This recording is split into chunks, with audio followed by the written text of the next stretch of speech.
Welcome, everybody. This is Pastured Poultry Talk, episode 111. I am your host, Mike Badger. I believe that pastured poultry is your gateway to a rural lifestyle that feeds not only your family, but your community healthy, nutritious food.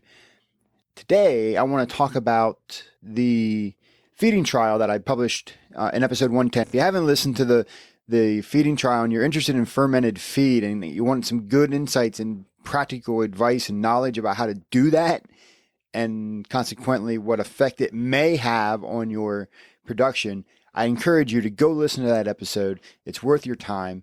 In my last sentence there, I said may have because I think there's some nuance to this feeding trial, right? I was very surprised to see the data, and I don't know if I was surprised or not. I wasn't quite sure what to expect, but when you look at all the data in their trial, what you really notice is a bump in egg production. That's the big takeaway in this trial to me. Other people may have some other things they pick up on, but to me, it's the bump in egg production. Because the feed is essentially the same, and you're basically trading it with the fermented feed, increased labor for more eggs, and that's kind of where I want to dig in a little bit here in my post-interview commentary, which as I mentioned to Louisa and Matt as I was prepping for that episode and leading up to it, is I've not seen anybody really show meaningful numbers for a production flock on fermented feed. Matt's doing it, and I appreciate that. And I really just wanted to get some insights into the numbers and dig around a little bit and see what it was all about. But I want to come back and focus on the feed here because I want to make sure that I frame the context of which they came in, right? They're very excited about the bump in production and rightfully so. Because if you notice what Matt said in his interview was he had a problem in his system. His problem was that the hens weren't eating the feed, and that was causing feed waste, yada yada, all the things that happen with feed waste and not properly eating the feed. And we talked a little bit about this in the show is the idea that he was feeding a whole grain feed that was no soy. And all of that stuff, all that no soy powder, the proteins that are typically coming in there as powder, in addition to those whole grains, and the vitamins and minerals, were all sinking to the bottom of the feeder. And so if you don't have a handle on that piece of your feeding regimen, it's going to be it's going to be a difficult slog, right? You're not going to, your system's not going to perform. Your hens are not going to perform as they should. And you're going to have more feed cost and decreased eggs and potentially unhappy hens as well. So that was the problem he sought to fix, and he did it with a fermented feed. That was his approach, and it worked for him. That's a great thing, and you can't argue with that, right? He has numbers to back him up. He kind of, in one study, took out the argument to me, which many people make, is they eat less feed. That's not really what he found. Some of you may be thinking, well, I can't ferment feed. I'm just not interested in it, or I don't have the setup. That's fine. So how do you actually deal with the problem that Matt had in a way that's not fermenting feed? This is the big question that pops up, particularly around soy-free feeds, because soy-free feeds are extra powdery. When you take out the soy, which is usually fed in either in a lot of cases it might be a meal, but in a lot of higher end rations, it's cracked. It's a whole soybean. So you take out that one source of protein and you add in 3, 4, 5 additional sources of protein like camelina, flaxseed, whatever the case may be, peas. You end up getting this powder in addition to your vitamins and minerals, and it gets really, really wonky to try to deal with that. But people do. A couple tricks that I've learned along the way: you don't give them more feed than those hens can consume in a day, which means you feed your hens every day. So if your hens eat about 200 pounds a day, you give them about 200 pounds of feed a day, and you can split the feeding day and night, but let them eat that feed down in the feeder so they get the fines and they eat the fines. And when you do chores, then when you refeed, if there are some fines left, I use troughs. I just tilt the feeder to the end, so all the fines run down, put my new feed in, and then I can top dress the rest of the feed with that fine powder. So I want them to eat that powder as much as possible. And periodically I will let the feeders run empty until they eat it down. That's how I train my birds to eat the fines. Primarily, that's the most successful method I've found. The tube feeders, the big bulk feeders that people hang and add in, just top off the feeders. They're not really good for that system because they encourage fines to accumulate below it. They're convenient, so you're trading convenience for the actual management there, for the benefit of the flock, and those are the trade-offs you make. And the other issue is with the no soy feeds. If you run production numbers, and I'm not going to recalculate them here, it doesn't really necessarily matter, but we can talk about them in broad strokes. When you have a production sex link, red star, whatever people call them, depending on where they get them, the commercial hybrids, the brown egg layers that pump out 300 and 320 eggs a year, right? Those high production birds, they have an expectation when they lay, like in a commercial house. So they have a potential.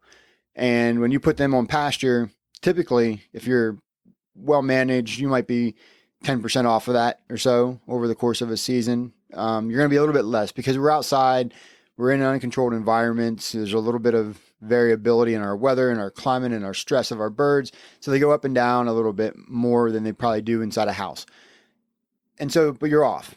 Now you take that production hit that's already off, say it's 10% for easy numbers, and then you add in a no soy diet, which is going to have a production hit to it itself, right? In most cases we see it's going to be the production is going to be slightly off. And then you have the fact that they're not eating feed. They don't eat the critical part of the feed, which is the protein that makes them lay an egg, or gives them enough protein to make them create an egg every day. So you combine all those factors, and yes, you have a depressed lay rate. And when you change up how you manage that feed, with whether in this case fermenting it, you take away a lot of those obstacles. And the other thing that I think that happened is, they didn't get real hot there. I think mid 80s is what Matt said in his interview.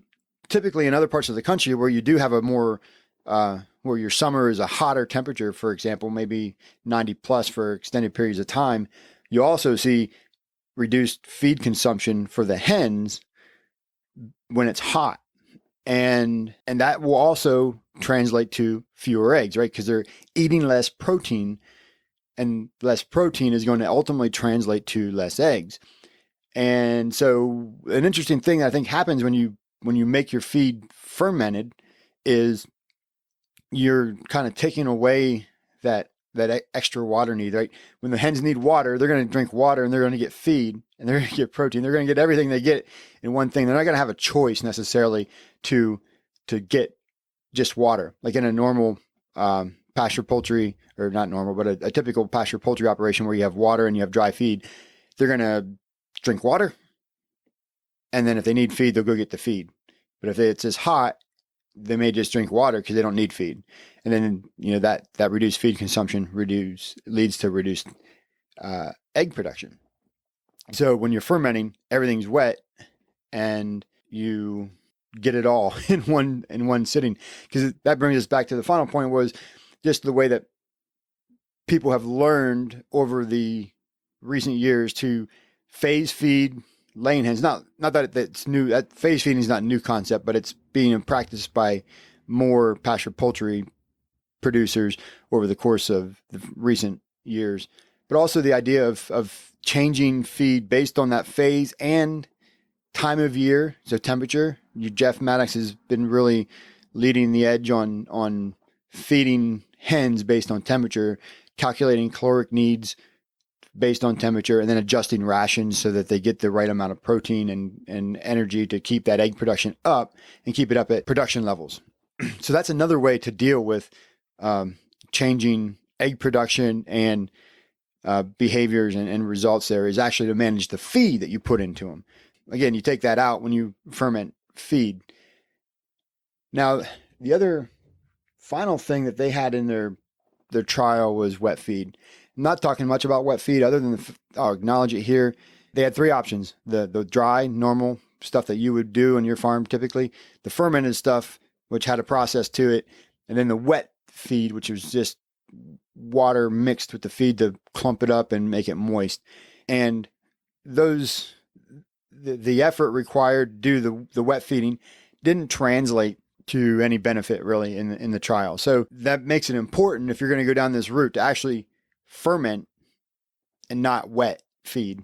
I think that's what we realized there is wet feeding is out, just making feed moist. You know, if it, and Fertrell had a trial on this, for a feeding trial that we published in App of Grit that showed essentially the same thing. Joella and Tyler and Neff ran the trial for Jeff, and they just realized the same thing. They got the same results, slightly better with a dry feed versus the wet feed, which was just mixing feed with water.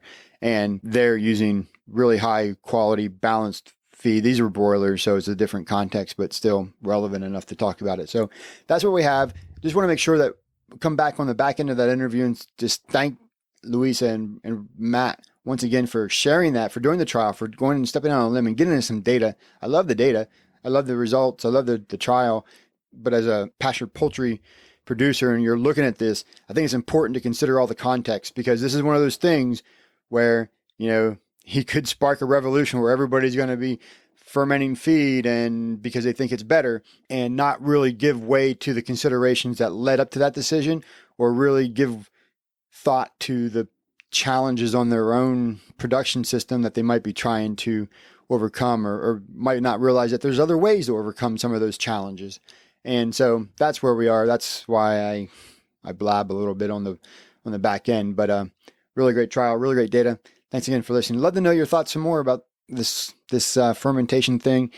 Pastured Poultry Talk is the Facebook group. You can join other listeners of the show and talk about this show, talk about pastured poultry, and don't forget to put the talk on the end of pastured poultry. Thanks, y'all.